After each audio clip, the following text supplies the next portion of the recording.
Hello and welcome to PreciseAlgorithmTrading.com. It's Tuesday, March 19th, 2024. This is our daily market review, and we'll do it just like we do all the others. We'll start with the automated trading systems, and this is our Dow futures position and system, I should say. And the way these things trade is you turn on the system in the morning, you turn it off in the afternoon after the market's over, and they trade on their own. And it's all based on probabilities and systems that, just like a lot of traders look at, they're just automated. So you put together the best groups of, I guess, indicators and triggers, and then you let it run. And that's how this thing works. It's all built in a platform called TradeStation that is automated. So once you get it going, and you can perform back testing too, but we've been doing this long enough that back testing is the same as the forward progress. So anyway, this is today's trade, and today's the 19th.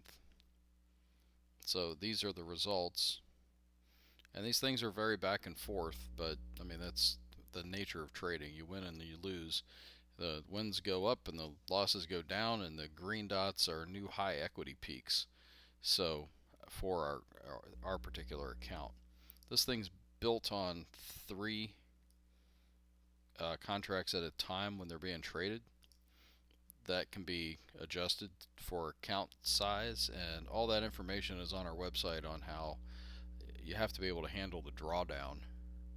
So minimum size account needs to be able to handle 3 or 4 times the drawdown amount of whatever your position size is, and that's actually easy to backtest and um, to come up with the actual answer for what is the minimum account size per trading system. They're all different. So anywho, this one was back and forth today. More wins than losses, but we are trying to get out of this hole that we've been in for a while. The Russell 2000, that's the RTY, is finally popping back up again. It's been going down for a while, and that was this one trade today. And the NASDAQ is popping up a little bit. We've had some recent equity peaks, so some new equity highs in the NASDAQ trading system. But we are in a little bit of a pullback, and today's trades there was a few of them.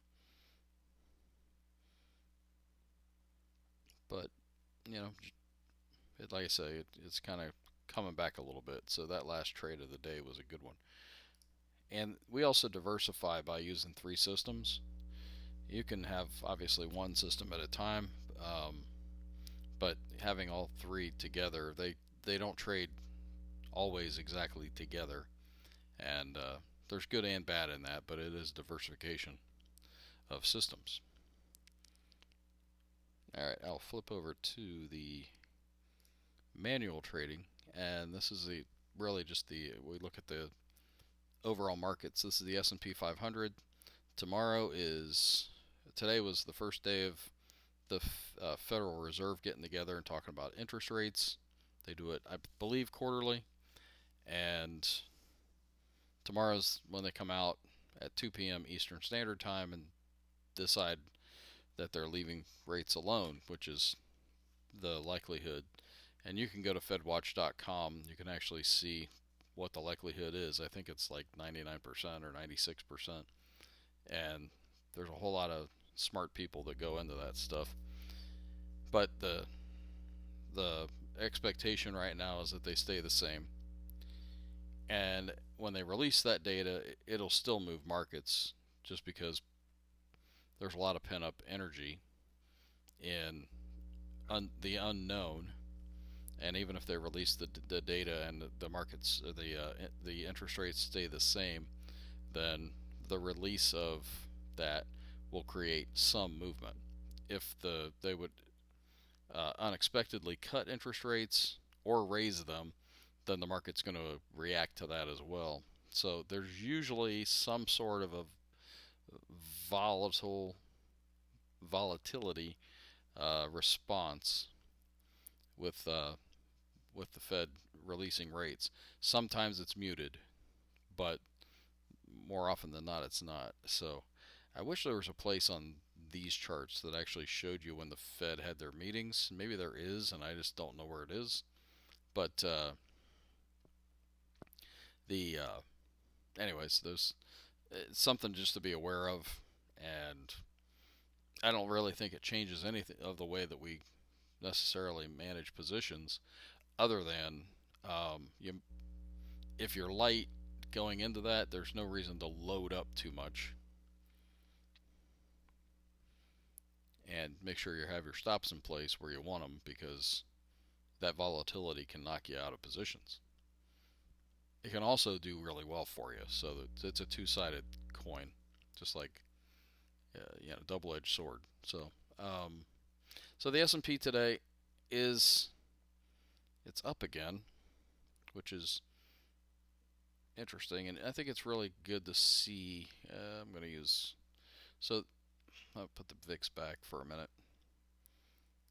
This is the one I've been watching with the McClellan oscillators, the Nasdaq and the New York Stock Exchange, and this is that wedge pattern that I've identified here, even though it popped out of the wedge for a little bit.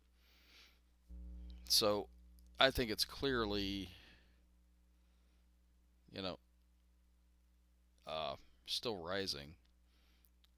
I could actually draw little boxes around how it's moved, but there's a chance we're going to get a blow off top here.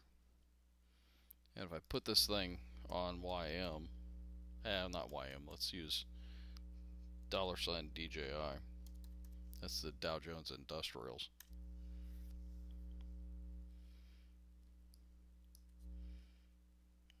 There's a box there too that's pretty clear. 40,000 is right around the corner. And by the way, when I put that on here, that didn't change these at the bottom.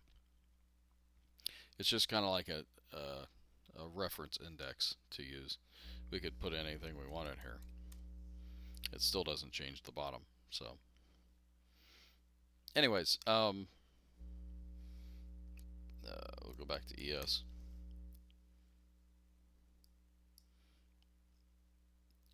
It's one of these days this thing's going to fail to the downside, and when it does, it's going to take a lot of bears with it. It's going to take a lot of bulls behind the woodshed. But until then, we're just going to continue to do what we do. I have taken on some more bearish strategies in the meantime, but they're playing out fine. But it's a little bit of really just I won't call it hedging at this point. It's just trying to play both sides of the market, because one of these days when it fails, those positions should do well. Anyway, that's the S&P 500, and it rose 29 points, or 0.56%. The Dow went up 320 points today, or 0.83%. A lot of it's just regaining what it's been doing in this back and forth. The Russell, let's look at the IWM.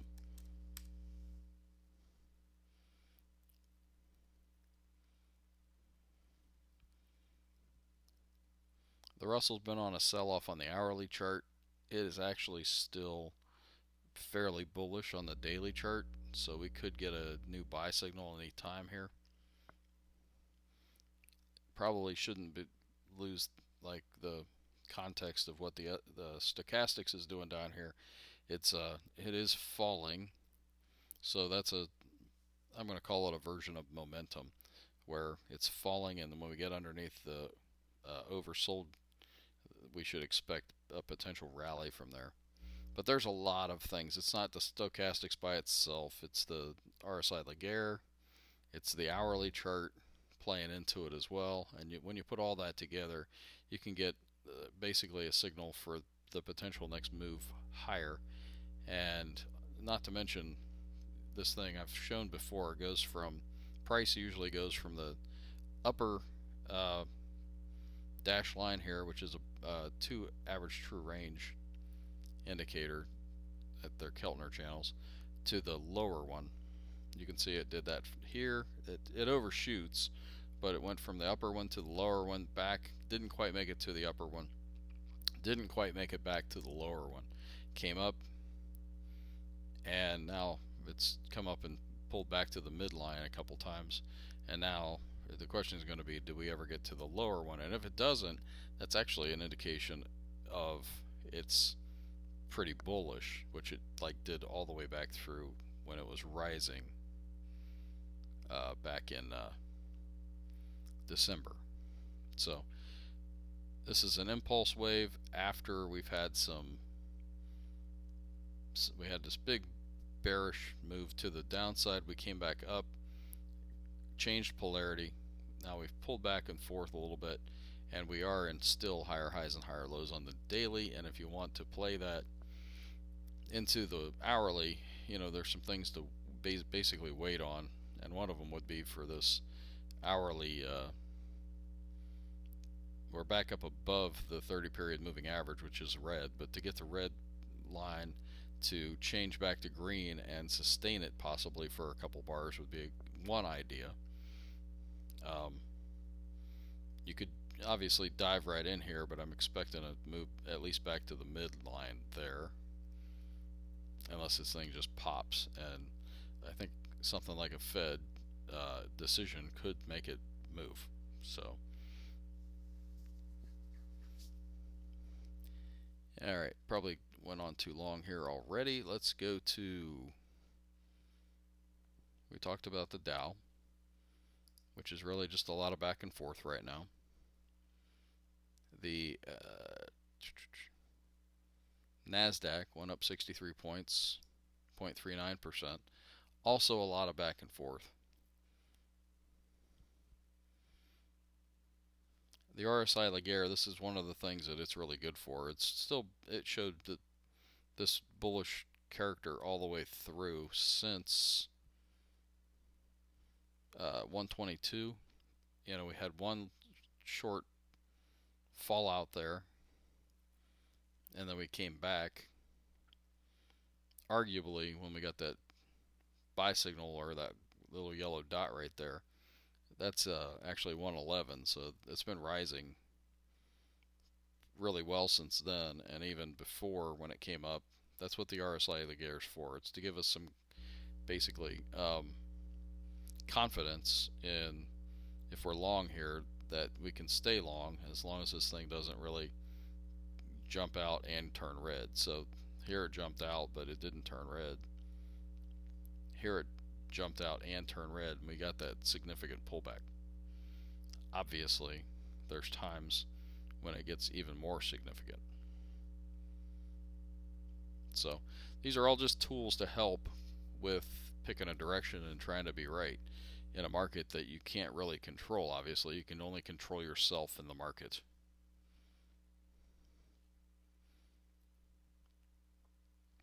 That's the NASDAQ. And the transports today look like they went pretty positive. That's 0.79%, but that's after this fall. So the transports, if they are projecting, are making this market look weaker. They're now in the lower reversal zone. They are red. We've fallen out of the pattern over here. This is lower highs and lower lows going on. And we'll see what the Fed decision does to the transports. That could be a canary in the coal mine to the downside. But if it pops nicely, then I take all that back. That's a nice, decent move, but it's, like I say, it's just climbing back out a little bit at some pretty serious support there. We got a confluence of support zones, and the question is which is going to be stronger, price going through them to the downside, or the support zones hanging on and standing up. Oil today, the USO went up by 0.58%. We're pretty much getting pretty close to that target. If we would have stayed in on this daily chart, that's probably getting to be, especially on an option contract, that could be a significant gain.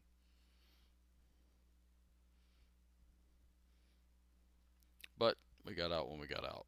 That's just. But man, that's a nice. That thing took off nicely back here.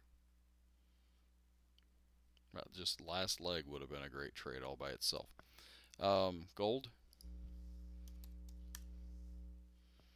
similar to that. Bitcoin, also similar. Stopped itself out today for me. I've been in this one for a while.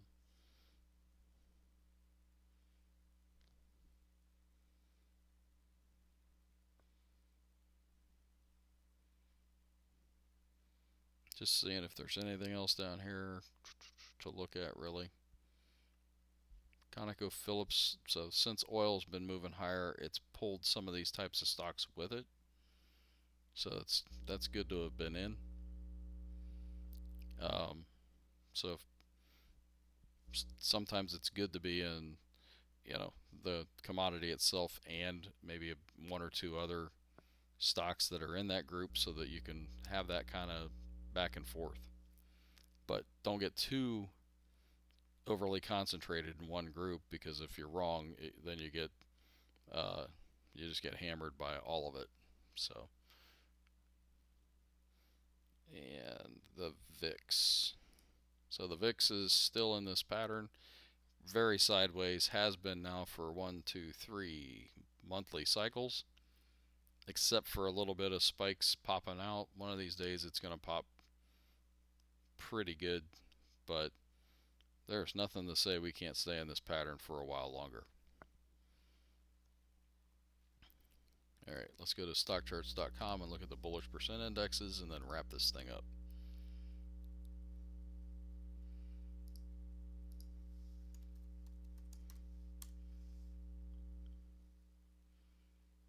The industrials, minus 4%. The NYA, plus 0.24%. The transports didn't move. The S&P 500, oops, that's the S&P 100. The S&P 500, minus 0.85%. The S&P 100, minus 1.45%. And the NASDAQ 100. Did we look at the NASDAQ? Minus 1.34%. And then the NASDAQ 100. Tacked on two new O's, down 9.62%. Getting close to this support zone that should hold. Or, I shouldn't say should hold, but unless things get crazy, these things typically will act like a decent support level. So, and that's my story for tonight. So take care, good trading, and have a great night.